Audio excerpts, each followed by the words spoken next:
മക്കളെ അത് പറയാൻ പറ്റുന്നവരോടല്ലേ പറയാ. അങ്ങനെ പറയുമ്പോൾ അത് ഉൾക്കൊള്ളാനും കൂടെ പറ്റുന്ന ആൾക്കാരോടാവണ്ട പറയാ. പ്രസവിച്ചതാണ്. എൻ്റെ മക്കളൊക്കെ പറഞ്ഞാൽ അത്രയും വെയിറ്റ് ഉള്ള മക്കളാണ്. 5 കിലോന്റെ അടുത്തൊക്കെ ഞാൻ പ്രസവിച്ചിട്ടുണ്ട്. 5 കിലോന്റെ അടുത്തുണ്ട്. എൻ്റെ ഷെയ്ഫുട്ടിയൊക്കെ 5 കിലോന്റെ അടുത്തുള്ള മോനാ. അവനൊക്കെ ഞാൻ പ്രസവിക്കാൻ പെട്ട പാട് എനിക്ക് മാത്രമേ അറിയുള്ളൂ. അവനൊക്കെ ഇങ്ങനെ കയ്യിൽ തരുമ്പോഴേ ഇത്ര വലിയ കുട്ടിയായിരുന്നു. ഒരു കുഞ്ഞ് 40 ഒരു വയസ്സിൻ്റെയൊക്കെ അളവിലുണ്ടായിരുന്ന കുഞ്ഞായിരുന്നു. അപ്പൊ അവനൊക്കെ പ്രസവിച്ചെടുത്ത ആ പ്രൗഡ് മൊമെന്റ് ആണ് എനിക്ക് ഉമ്മ എന്നുള്ള ആ ഒരു പദവി. അത് എവിടെയും പോവില്ല, അത് എന്നും ഉണ്ടാവും അല്ലേ. ആ ഒരു സ്ഥാനം എവിടെയും പോവില്ല. 5 മക്കളെ പ്രസവിച്ചു എന്നുള്ള. ഇപ്പൊ എന്റെ മൂത്ത മോന്, രണ്ടാമത്തെ മോന് എന്റെ കൂടെ കാണുമ്പോ ഇത് നിന്റെ ആങ്ങളെയാണോ ചോദിക്കും. അല്ല, അത് ഞാൻ അവന്റെ ഉമ്മയാണെന്ന് പറയാനുള്ള ആ പ്രൗഡ്, ആ ഒരു മൊമെന്റ് ഇല്ലേ നമുക്ക്, അവന്റെ ഉമ്മയാണെന്നുള്ള ആ ഒരു സംഭവം. അതിൽ ഞാൻ എത്രയോ ഭാഗ്യവതിയാണ്. ഹായ്, ഹലോ, അസ്സലാമു അലൈക്കും, നമസ്കാരം. പുതിയൊരു വീഡിയോയിലേക്ക് എല്ലാ മുത്തുമണികൾക്കും സ്വാഗതം. അപ്പോൾ എന്തൊക്കെയുണ്ട് വിശേഷങ്ങൾ? സുഖമല്ല എല്ലാവർക്കും? അപ്പോൾ നമുക്കിന്ന് സാജിദാൻ്റെ ഒരു വീഡിയോ കണ്ടാലോ? ഈ വീഡിയോയിൽ സാജിദ പറയുന്നത് ഒന്ന് കേട്ട് നോക്കാലോ. ഇല്ലേ, ചീറ്റണത് എൻ്റെ മൂക്കല്ല ഞാൻ ചീറ്റണത്, നിന്റെ മൂക്കാണോ ചീറ്റണത്? അല്ല. ഓക്കെ, വെറുതെ മറ്റേ ആ നാഗ ചേച്ചി പറയുന്ന പോലെ എന്നെ കൊണ്ട് പറയിപ്പിക്കണ്ട. ഇറങ്ങിപ്പോന്ന് പറയും ഞാൻ. ഇറങ്ങിപ്പോ, പേര് വിളിച്ചിട്ട് ഞാൻ ഇറങ്ങിപ്പോന്ന് പറയാനുള്ള ഇട വരുത്തരുത്. അതെൻ്റെ മൈ പ്രോപ്പർട്ടി, എൻ്റെ പ്രോപ്പർട്ടിയാണ്. ഞാനത് തൊടും ചീറ്റും ഒക്കെ ചെയ്യും. അത് നീ അറിയേണ്ട ആവശ്യമില്ല. ഓക്കെ, ഈ ഭർത്താക്കന്മാരറിയാണ്ട് അവര് ഗൾഫ് നാട്ടിൽ കഷ്ടപ്പെടുന്ന പൈസ കൊണ്ടുപോയിട്ട് വല്ല കമ്പനിയില്ല അല്ലെങ്കിൽ വേറെ എവിടെയെങ്കിലും തൊലച്ചിട്ടുണ്ടെങ്കിൽ എന്നെ വിളിക്കല്ലേ ചെയ്യും. ഞാൻ നല്ലതാട്ടും. ഞാൻ എൻ്റെ ഇക്ക ജീവിച്ചിരിപ്പുള്ള കാലം മുതലേ ഞാൻ എൻ്റെ ഇക്ക അറിയാണ്ട് ഒരു പരിപാടിക്ക് ഞാൻ നിന്നിട്ടില്ല. ഇതുവരെ മരിക്കണവരിക്കും ഞാൻ നിന്നിട്ടില്ല. എൻ്റെ ഗോൾഡും കാര്യങ്ങളൊക്കെ ഞാൻ അങ്ങോട്ട് ചെയ്തിട്ട് അവരുടെ ബിസിനസ് വളർത്താന്നല്ലാണ്ട് ഞാൻ സ്വന്തമായിട്ട് ഒരു പരിപാടി ഞാൻ ഇതുവരെ ചെയ്തിട്ടില്ല. ഇപ്പം ചെയ്യുന്നു എന്ന് മാത്രം. അതും ഞാൻ എവിടെ പോകണു, എന്ത് ചെയ്യണോ എല്ലാം ഞാൻ എൻ്റെ ഇക്കാൻ അറിയിക്കലുണ്ട്. വീഡിയോ കോളാണ് ഞങ്ങൾ ആക്കല്. എവിടെയാണെങ്കിലും ഞാൻ ബസ്സിലാണ് അടക്കം വീഡിയോ കോൾ ആക്കും. ഡ്രസ്സ് എടുക്കാൻ പോയാൽ വീഡിയോ കോൾ ആക്കും. എവിടെ പോയാലും വീഡിയോ കോൾ ആക്കണ പരിപാടിയാണ് എനിക്ക്. ഞാൻ എവിടെയെന്ന് ഞാൻ കാണിച്ചു കൊടുക്കും. ഞാൻ ഇവിടെയാണ്, ഇന്ന സ്ഥലത്താണ്, ഇന്നത് എന്ന് പറഞ്ഞിട്ട് ഞാൻ എപ്പോഴും വീഡിയോ കോൾ ആക്കിയിട്ട് ചെയ്യല്ലേ. എനിക്കൊരു 2-3 പെണ്ണുങ്ങളായിട്ട് ഞാൻ വിളിക്കുന്നുണ്ട്.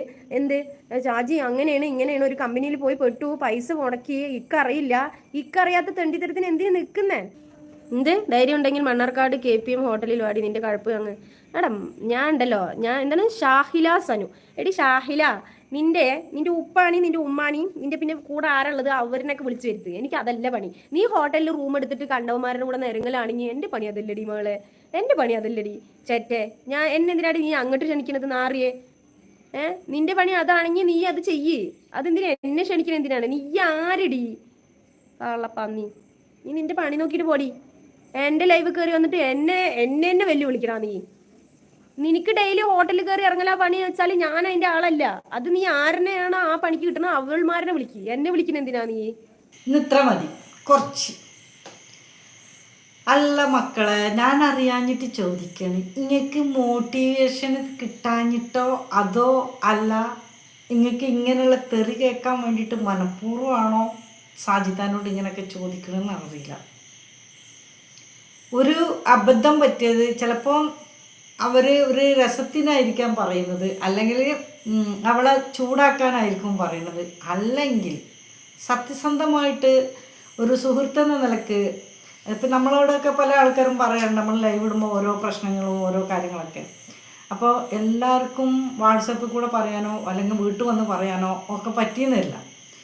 അപ്പോൾ നമ്പർ ചിലപ്പോൾ കിട്ടാത്തവരും ഉണ്ടാവും. അപ്പം നമ്മൾ കണ്ടിന്യൂ ഇങ്ങനെ ചാനലിൽ കൂടെ കണ്ടിട്ട് പരിചയമുള്ള ആൾക്കാരാകുമ്പോൾ നമുക്കത് നമ്മളെ വീട്ടിലംഗം പോലെയൊക്കെ ഉണ്ടാവും. അത് ഒരു മനസ്സിൻ്റെ അടുപ്പാണ്. ചില ആൾക്കാരെ നമ്മൾ പരിചയപ്പെട്ട് വരുമ്പോൾ ചിലപ്പോൾ മാസങ്ങൾ കൂടെ ആയിട്ടുണ്ടാവില്ല, ദിവസങ്ങൾ പോലും ആയിട്ടുണ്ടാവില്ല, പക്ഷെ വർഷങ്ങൾ ജന്മജന്മാന്തരം ബന്ധമുള്ള മാതിരിയൊക്കെ തോന്നും. അങ്ങനെയൊക്കെയുള്ള ഒരു അടുപ്പ് നമ്മൾക്ക് ചിലപ്പം ഫീൽ ചെയ്തു തരും. അപ്പോൾ അങ്ങനെയുള്ളവരോട് ചിലപ്പം നമ്മളെ മനസ്സിൻ്റെ ഒരു ചിലപ്പം പെട്ടെന്നുള്ളൊരു എന്തെങ്കിലും ഒരു വാക്കുകൾ നമ്മൾ അടുത്തുനിന്ന് വീണ് പോയി തരും. ഒരു അബദ്ധം പറ്റിയതൊക്കെ നമ്മൾ പറഞ്ഞു തരും. മക്കളെ അത് പറയാൻ പറ്റുന്നവരോടല്ലേ പറയാ. അങ്ങനെ പറയുമ്പോൾ അത് ഉൾക്കൊള്ളാനും കൂടെ പറ്റുന്ന ആൾക്കാരോടാവണ്ട പറയാ. ഇത് ഏത് നേരം ജഡ്ജ് ചെയ്തിട്ട് നടക്കുന്ന ആൾക്കാരോട് പറയുമ്പോൾ നിങ്ങൾക്ക് ഡോസെല്ലാം കണ്ട് അല്ലെങ്കിൽ നിങ്ങൾക്ക് അതിലും കൂടുതൽ വേദന എല്ലാം കണ്ട് നിങ്ങൾക്ക് എന്താ കിട്ടുക പിന്നെ?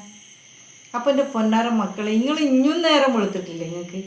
ഇപ്പോൾ പറഞ്ഞേക്കാം, കുറേ അവളുമാരുണ്ട് ഇളക്കുള്ളവർ, കുറേ പൊട്ടത്തികളുണ്ട്, കുറച്ച് വിവരമില്ലാത്ത ആൾക്കാരുണ്ട്, അല്ലെങ്കിൽ കുറച്ച് മണ്ടത്തികളുണ്ട്. എന്തിനാ ഇങ്ങനെയൊക്കെ ചെയ്യേണ്ട ആവശ്യം?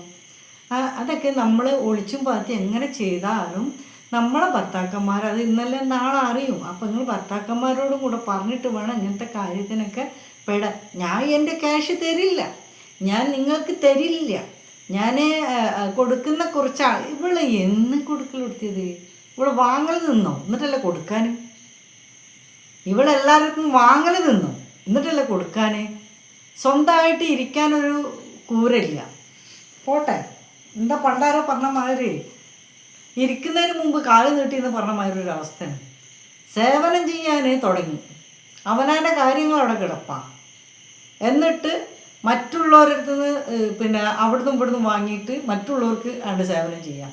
എന്നിട്ട് പൊങ്ങച്ചത്തിന് കയ്യും കാലും വെച്ച്, അഹങ്കാരത്തിന് കയ്യും കാലും വെച്ച് നാലാളെ മുന്നിൽ നാലാളാവാൻ വലിയ ആളാണെന്നുള്ളൊരു ഭാവത്തോടെ വലിയ ആളാവാൻ ശ്രമിച്ചുകൊണ്ടിരിക്കുന്നൊരു അങ്ങനെ ഒരു കയ്യും കാലിട്ട് അടിക്കുന്നൊരവസ്ഥയാണ്.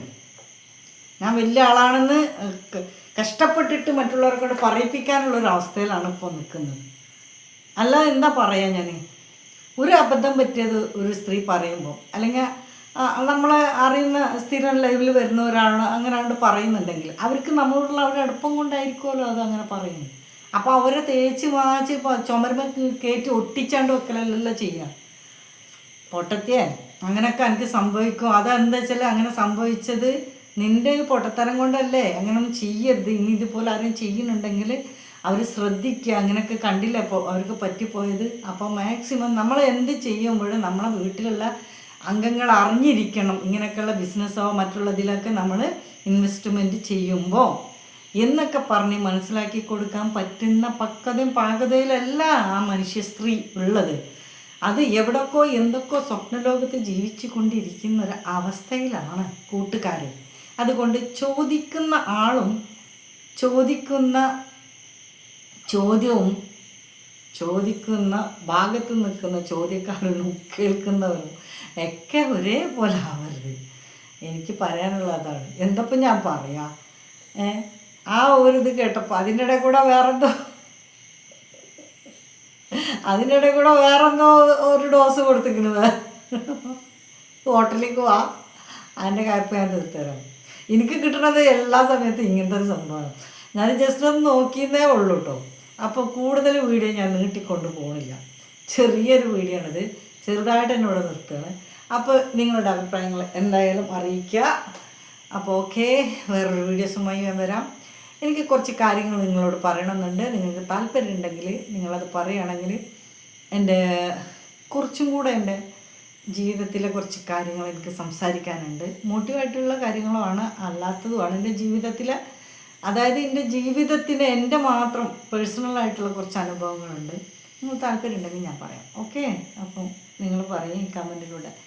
അസ്സലാമു അലൈക്കും.